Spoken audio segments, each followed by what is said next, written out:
औज़ुबिल्लाहिमिनश्शैतानिर्रजीम बिस्मिल्लाहिर्रहमानिर्रहीम। Dear students, अस्सलामु अलैकुम। आज का हमारा टॉपिक है Newton's law of motion. Dear students, जब तक आप मेरे इस वीडियो को मुकम्मल नहीं देखेंगे मैं आपको कोई गारंटी नहीं दे सकता कि आपका लेक्चर तैयार होगा या नहीं। तो मुकम्मल तौर पर लेक्चर को समझने के लिए वीडियो को एंड तक ज़रूर देखें। सबसे पहले हम कंटेंट बताएंगे कि आज के लेक्चर में हम क्या सीखने जा रहे हैं। उसमें हम सबसे पहली बात जो करेंगे वो है Newton first law of motion. Secondly हम न्यूटन के सेकंड लॉ को डिफ़ाइन करेंगे और थर्ड में हम मास और वेट को डिस्कस करेंगे और लास्ट पे हम देखेंगे न्यूटन्स का third law of motion. Content देखने के बाद हम चलते हैं अपने पार्ट 1 की तरफ। तो पार्ट 1 में हमारे पास है फर्स्ट लॉ ऑफ मोशन। तो फर्स्ट लॉ ऑफ मोशन देखते हैं कि फर्स्ट लॉ ऑफ मोशन को कैसे डील किया जाता है। इसके लिए दो चीज़ें ज़िम्मेदार हैं। फर्स्ट लॉ ऑफ मोशन के लिए दो चीज़ों का देखना ज़रूरी है। एक वो चीज़ जो रेस्ट की हालत में पड़ी हुई है और दूसरी वो चीज़ है जो यूनिफॉर्म स्पीड में मूव कर रही है। यानी it deal with bodies which are either at rest or moving with uniform speed in straight line. यानी दो बॉडीज़ हैं, एक रेस्ट की हालत में है और एक मूव कर रहा है यूनिफॉर्म स्पीड में। तो ये दोनों चीज़ों के साथ जो फर्स्ट लॉ ऑफ मोशन है ये डील करता है। एक और अहम बात इसमें यहाँ पे मैं ऐड करता चलूँ, वो ये है कि it also deal with inertial property of matter. Matter की जो इनर्शियल प्रॉपर्टीज़ होती हैं उनके साथ भी first law of motion deal करता है। जैसा मैंने पहले बताया कि इस लॉ के दो पार्ट हैं। पहले पार्ट में हम रेस्ट को डिफ़ाइन कर रहे हैं, यानी वो चीज़ें जो अपनी जगह नहीं छोड़ती, और सेकेंडली वो चीज़ें जो यूनिफॉर्मली मूव करती हैं। एक और अहम बात जिसको मैं इसमें इजाफा करना चाहूँगा वो ये है कि इसको हम लॉ ऑफ इनर्शिया भी कहते हैं। चलते हैं इसके पहले पार्ट की तरफ। जैसा कि आपको एक डायग्राम नज़र आ रही है दरख्त की, तो दरख्त जो है ये अपनी जगह को नहीं छेड़ते, ना ही अपनी जगह को ये चेंज करते हैं। Anything can not move by itself. इसी तरह दरख्त तो वैसे मैंने एक एग्जांपल रखी। आप कुर्सी देख लें, टेबल देख लें, आपके पास बहुत सारी चीज़ें हैं जो खुद ब खुद अपनी जगह को नहीं बदलते। A tree can not move by itself. यानी एक दरख्त जो है वो कभी भी अपनी पोजीशन को नहीं छोड़ेगा। सेकंड पार्ट में हम देखते हैं कि एक बॉडी है, एक कार है जो मूव करती है। तो a moving object can not be stop by itself. यानी चलती हुई गाड़ी को भी रोकने के लिए हमें किसी ना किसी चीज़ की ज़रूरत होती है। तो वो चीज़ कौन सी है? वो चीज़ ब्रेक है। डियर स्टूडेंट्स, अगर हम ब्रेक अप्लाई करेंगे देन चलती हुई गाड़ी रुक जाएगी। तो फिर हम यहाँ पे ये कह सकते हैं कि moving car can not stop until we not apply brakes. जब तक हम ब्रेक्स का अप्लाई नहीं करेंगे चलती हुई गाड़ी नहीं रुकेगी। जी, नेक्स्ट हम देखते हैं कि आगे हमारे पास फर्स्ट लॉ ऑफ मोशन की डेफिनेशन है। फर्स्ट लॉ ऑफ मोशन को हम इस तरह से डिफ़ाइन करते हैं कि a body continue its state of rest और in uniform motion in a straight line providing no net force acts on it. यानी अगर कोई बॉडी रेस्ट की हालत में है तो वो रेस्ट की हालत में रहेगी। अगर कोई बॉडी यूनिफॉर्म मोशन में है देन वो यूनिफॉर्म मोशन में ही रहेगी उतनी देर तक जब तक उस पर कोई फोर्स अमल ना करे। तो यहाँ पे लफ्ज़ नेट फोर्स हम कहते हैं टोटल फोर्स को। यानी जिस्म पे अमल करने वाली फोर्स अगर ज़ीरो हो, यानी जिस्म पे कोई फोर्स अमल कर ही नहीं रही, तो बॉडी रेस्ट की हालत में होगा। जैसे आप जानते हैं कि यहाँ पे नेट फोर्स किसको कहते हैं? नेट फोर्स क्या है? It is resultant of all forces acting on body. यानी बॉडी के ऊपर जितनी भी फोर्सेस लग रही हैं उनका सम जो होगा वो क्या कहलाएगा? वो नेट फोर्स कहलाएगा। इसके बाद आगे है कुछ क्वेश्चन आएंगे कि उनके आपने आंसर भी देने हैं, लेकिन जब आप वीडियो पूरी देखेंगे तो आप आंसर देने के काबिल हो जाएंगे। देखें, व्हेन अ बस और car take a sharp turn, passenger fall in outward direction why. यानी जब गाड़ी, चाहे वो बस हो, कार हो, उसमें जो पैसेंजर होते हैं, जब गाड़ी एक तेज़ी के साथ टर्न लेती है तो सारे मुसाफिर बाहर की तरफ गिरते हैं। यहाँ अचानक से ब्रेक अप्लाई की जाए तो मुसाफिर को झटका लगता है। ऐसा क्यों होता है? जवाब इसका देख लें। इसका आंसर बहुत ही सिंपल है कि it is due to inertia. पहली बात तो ये है कि ये प्रोसेस होता ही इनर्शिया की वजह से है। That body want to continue its state of motion in straight line and thus fall outward.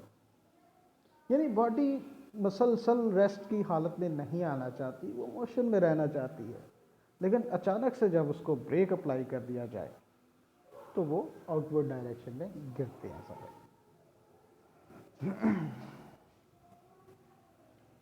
इसके अकॉर्डिंग अगर फर्स्ट लॉ ऑफ मोशन के अकॉर्डिंग अगर आपका कोई क्वेश्चन हो तो यू मे आस्क, आप पूछ सकते हैं कमेंट्स करके, या फिर मुझे मेल कर दे। मेरी ईमेल आईडी और यूट्यूब चैनल को मैंने बोल्ड कर दिया हुआ है, उन पे आप कोई भी क्वेश्चन अगर फर्स्ट लॉ ऑफ मोशन के हवाले से कोई भी क्वेश्चन हो तो वो आप पूछ सकते हैं। अब आपको फर्स्ट लॉ ऑफ मोशन के हवाले से कुछ डायग्राम्स हैं, कुछ पिक्चर्स हैं, वो आपको शो करवाऊंगा जो फर्स्ट लॉ ऑफ मोशन को डिस्कस करेंगी। इनमें सबसे पहली ये आपको फुटबॉल नज़र आ रहा है कि ये फर्स्ट लॉ ऑफ मोशन की एग्जांपल है, और इसी तरह से ये एक्टिविटी आपकी बुक में भी है और आप इसको घर में भी कर सकते हैं। और मेरी ये सजेशन है कि आप इनको ज़रूर घर पे ज़रूर कीजिएगा। Try this activity at home.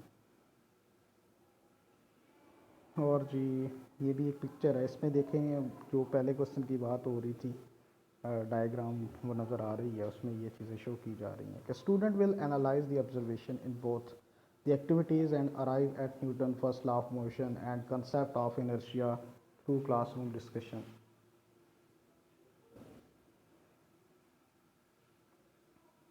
जी ये यहाँ पे मतलब एक और डायग्राम है। जी अब मैं शुरू करता हूँ पार्ट 2, जिसमें हम Newton second law of motion को डिस्कस करेंगे। इसमें Newton second law of motion में देखते हैं हम कि Newton second law of motion में इसको सबसे पहले डिफाइन किया जाएगा कि it deal with the situation when a net force is acting on a body. यानी ये उस सूरत हाल पे है जब टोटल फोर्स जिस्म के ऊपर अमल करती है। यानी एक चीज़ है कि जब किसी जिस्म के ऊपर फोर्स लगाई जाए तो उसमें एक्सेलरेशन पैदा होता है। यानी when a net force acts on a body, it produces acceleration in the body in the direction of the net force. The magnitude of this acceleration is directly proportional to the net force acting on the body and inversely proportional to its mass. दो चीज़ें यहाँ पे भी note करने वाली हैं। पहली चीज़ तो यहाँ पे ये बयान की जा रही है कि अगर जिस्म के ऊपर नेट फोर्स अमल करेगी, अगर जिस्म के ऊपर फोर्स अमल करेगी तो बॉडी में एक्सेलरेशन पैदा होगा, और एक्सेलरेशन जो है वो टोटल फोर्स के डायरेक्टली प्रोपोर्शनल होगी, और वही एक्सेलरेशन मास के इन्वर्सली प्रोपोर्शनल होगा। एक्सप्लेनेशन में इसकी मैथमेटिकल फॉर्म में देखते हैं तो हमें यहाँ पे ये चीज़ मिलेगी। पहली चीज़ कि यहाँ पे डायरेक्टली प्रोपोर्शनल का साइन मुझे नहीं मिला, उस वजह से मैंने इसको एट द रेट के साथ रिप्रेजेंट कर दिया। तो पहली इक्वेशन ए, यहाँ पे एट द रेट को हम डायरेक्टली प्रोपोर्शनल कहेंगे कि A directly proportional F mean to से जितनी फोर्स उतना एक्सेलरेशन, और इसको हम इक्वेशन 1 कहते हैं। इक्वेशन 1 क्या है वो यहाँ पे बता दिया है कि acceleration directly proportional to the force. Secondly कि acceleration inversely proportional to mass, यानी जितना किसी जिस्म में मैस होगा उतना उससे कम एक्सेलरेशन होता है। अगर एक्सेलरेशन की वैल्यू ज़्यादा है तो मैस की वैल्यू क्या होगी, कम होगी। जी, इक्वेशन 2 में हमने बात की है कि एक्सेलरेशन और मैस जो है ये एक दूसरे के इन्वर्सली प्रोपोर्शनल होते हैं। अब हमारे पास दो इक्वेशंस आ गई। इक्वेशन 1 में है कि एक्सेलरेशन फोर्स के डायरेक्टली प्रोपोर्शनल है और एक्सेलरेशन मैस के इन्वर्सली प्रोपोर्शनल है।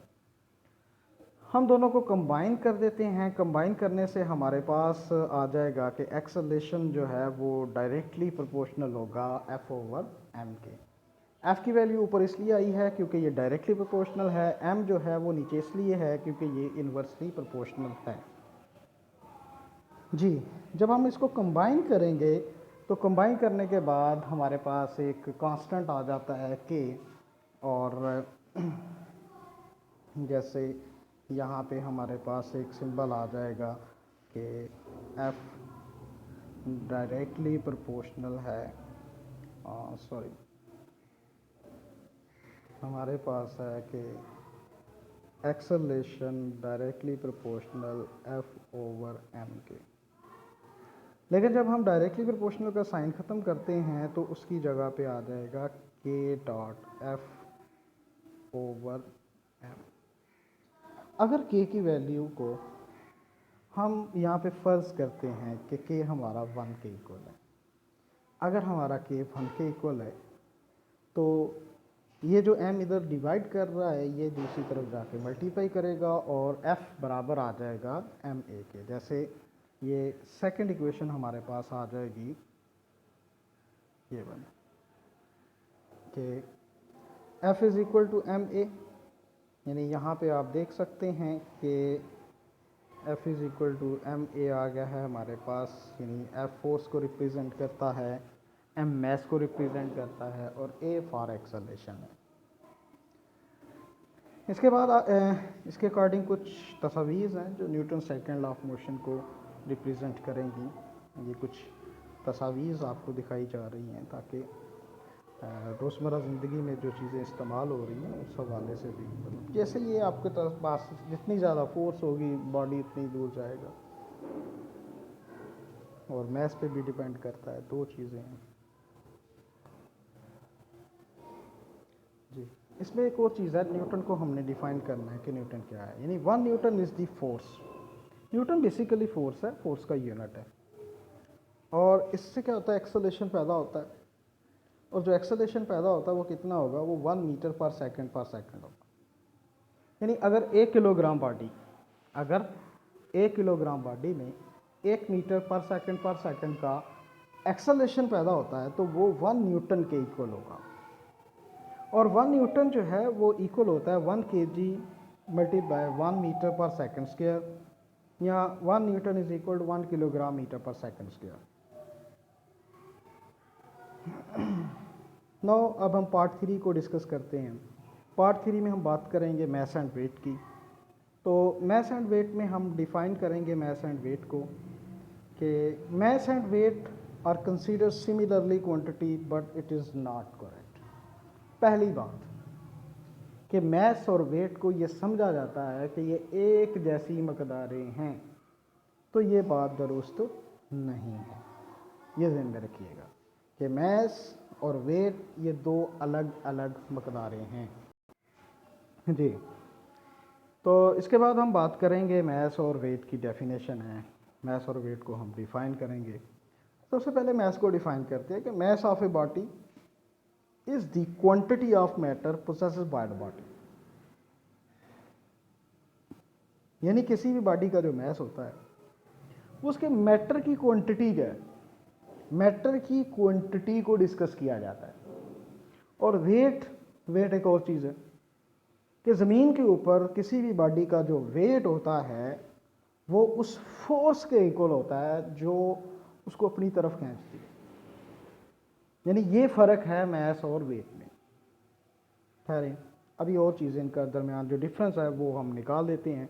सबसे पहली चीज़ कि मैस इज़ अ स्केलर और वेट क्या है, वेट वेक्टर है। फिर मैस को हम देखते हैं कि it does not change it's value, मतलब ये अपनी वैल्यू को तब्दील नहीं करता। अगर हम जगह को चेंज करेंगे तो उससे वैल्यू चेंज नहीं होगी। वेट में अगर हम देखें तो it varies depending upon the value of G due to acceleration. फिर इसके बाद कि इसको हम वेट को हम मेजर कर सकते हैं स्प्रिंग बैलेंस के साथ। तो जबकि जो मैस है इसको मेजर करने के लिए हम स्टैंडर्ड मैसेस यानी बीम बैलेंस का इस्तेमाल करते हैं। तो ये चीज़ें और ये डिफरेंस आपने याद रखना है। इसके बाद आगे देखते हैं कि ये कुछ डायग्राम है जो हमने शुरू में भी स्टार्टिंग में भी आपको दिखाई थी। इस डायग्राम में देखें कि मून पे एक आदमी है, उसका वेट, उसका मैस है 120 kg, लेकिन जबकि उसका वेट जो है वो टोटली 20 न्यूटन है। और इसी तरह ज़मीन के ऊपर बॉडी का मैस कितना है, 1 kg, 120 kg है और वेट भी उसका 120 न्यूटन ही है। जी, लास्ट पार्ट हमारा फोर्थ पार्ट है जो Newton's third law of motion के बारे में है। तो सबसे पहले हम इसको न्यूटन्स को डिफाइन करेंगे कि Newton's third law of motion में क्या है कि every action there is always equal but opposite reaction. हर अमल का रद्द अमल होता है। जी, डायग्राम में आपको नज़र आ रहा है दो आदमी हैं, एक ही चीज़ के लिए लड़ रहे हैं। आप इसको कह सकते हैं कि रस्सा कशी की एग्जाम्पल भी इसी तरह से होती है। यानी एक्शन और रिएक्शन इसी तरह बाल है, बाल नीचे की जानब मूव करती है या बाल को ऊपर से नीचे फेंका जाए तो वो ज़मीन से टकरा के वापस ऊपर आती है। तो ऊपर से नीचे बाल का जाना अगर एक्शन है तो ज़मीन से ऊपर आने बाल का ऊपर आना वो उसका रिएक्शन होगा। इसके अलावा एक और डायग्राम आपको नज़र आ रही है, यहाँ पे देखें कि एक लड़का जो है वो भाग के उसको क्रॉस करेगा, बोट को क्रॉस करेगा। तो जब भाग के वो ऊपर से छलांग लगाएगा तो जो बोट है वो आगे की तरफ चलना शुरू हो जाती है। यानी छलांग उसका एक्शन है और जो बोट का आगे की तरफ चलना वो उसका रिएक्शन है। जी, इसके बाद आप इसकी एग्जांपल नंबर 1 देखते हैं कि एक टेबल है, उसके ऊपर बुक्स पड़ी हुई है। तो इसके बारे में हम ये कहते हैं कि book lying on the table is example of Newton's third law of motion. The weight of the book is acting on the table in the downward direction. This is the reaction of the table at on the book in the upward direction. यानी किताबें नीचे को अमल करती हैं और table का reaction जो है उसने किताबों को ऊपर उठा के रखा हुआ है। इसके बाद आगे इसकी सेकंड एग्जांपल के बारे में देखते हैं कि सेकंड एग्जांपल इसकी कौन सी है। तो वो एग्जांपल है एयर फिल्ड बैलून की। यानी आपने देखा होगा कि जब आप बैलून को हवा भरने के बाद जब आप छोड़ देते हैं बांधने के बगैर, जब आप बैलून को छोड़ेंगे तो वो आगे की जानब मूव करना शुरू कर देगा। ऐसा क्यों होता है? ऐसा इसलिए होता है कि जब हम उसको छोड़ते हैं तो उससे हवा निकलती है, हवा का निकलना एक्शन होगा और बलून का आगे की तरफ जाना रिएक्शन होगा। तो इस वजह से बलून आगे की तरफ मूव करता है। यानी an air filled balloon free the air inside it rushes out and balloon move forward. In this example the action is by the balloon that push the air out of it. When set free, the direction of the air which escape out from the balloon act on the balloon. It is due to the reaction of the escape in air that move the balloon forward. ये इसकी third example है। Third example में हम देखते हैं, second example के बाद हम थर्ड एग्जांपल की बात करेंगे। तो एग्जांपल नंबर 3 में आपने देखा होगा कि एक रॉकेट जब ऊपर की जानब मूव करता है तो उसमें होता क्या है, उसमें यही है कि जो गैसेस हैं, हॉट गैसेस, जब वो निकलेंगी, हॉट गैसेस जब निकलेंगी तो वो बॉडी जो है वो फिर उसके रिएक्शन में आगे की तरह मूव करना शुरू कर देगा। Rocket also move on the principle, rocket भी इसी प्रिंसिपल पे काम करता है कि when it will burn hot gases escape out from its tail with a very high speed, यानी बड़ी हाई स्पीड के साथ इस पे से गैसेस का अखराज होता है, इनको जलाया जाता है। The reaction of these gases on the rocket causes it to move opposite to gases rushes out of its tail, और उसके नतीजे में यानी गैसेस जब रॉकेट से बाहर निकलती हैं तो उसके नतीजे में होता क्या है कि जो रॉकेट है वो उसकी अपोजिट डायरेक्शन में मूव करना शुरू कर देता है, जैसे आपको डायग्राम में नज़र आ रहा है।